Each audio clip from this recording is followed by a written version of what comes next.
തിരൂർ ചെമ്രവട്ടം പാതയിലെ പാറശ്ശേരിയിലാണ് നിയന്ത്രണം വിട്ട കാർ ഓട്ടോ സ്റ്റാൻഡിലേക്ക് ഇടിച്ചു കയറിയത്. ഇടിയുടെ ആഘാതത്തിൽ സ്റ്റാൻഡിൽ പാർക്ക് ചെയ്തിരുന്ന 5ഓളം ഓട്ടോകൾക്കും ഓട്ടോയിൽ ഉണ്ടായിരുന്നവർക്കും ഗുരുതര പരിക്ക് പറ്റിയിട്ടുണ്ട്. അതിനടുത്ത് രണ്ടാളുണ്ടായിരുന്നു, മിനിമം ഡ്രൈവറും ഒരു പുറത്തുനിന്നുള്ള ഒരാളും.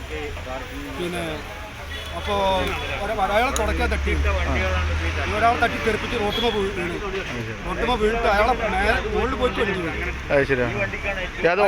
എല്ലാവരും കൂടി പോയി കാറ് പൊന്തിച്ചതിന് ശേഷമാണ് കാർ സ്പീഡായിരുന്നു നിന്നത്. എല്ലാം സ്പീഡിലാണ്.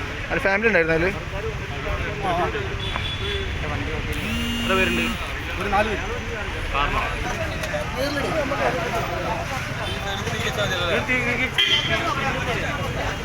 കാറിൽ യാത്ര ചെയ്തവർക്കും ഗുരുതര പരിക്ക് പറ്റിയിട്ടുണ്ട്. സംഭവത്തെ തുടർന്ന് ചെമ്രവട്ടം പാതയിൽ ഏറെ നേരം ഗതാഗത തടസ്സം നേരിട്ടു. തുടർന്ന് തിരൂരിൽ നിന്നും പോലീസ് എത്തിയാണ് ഗതാഗത തടസ്സം നീക്കിയത്. അപകടത്തിൽ പരിക്കേറ്റവരെ സ്വകാര്യ ആശുപത്രിയിൽ പ്രവേശിപ്പിച്ചു.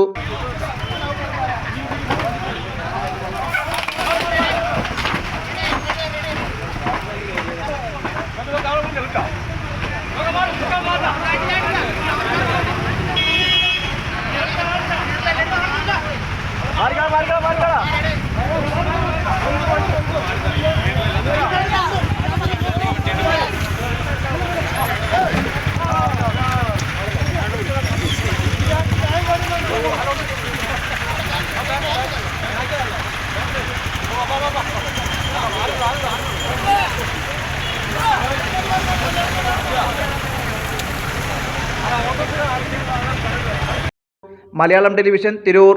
സാന്ത്വനം സന്ദേശമാക്കിയ നാമധേയം. സേവനം, സമർപ്പണം. ശിഹാബ് തങ്ങൾ ഹോസ്പിറ്റൽ, തിരൂർ.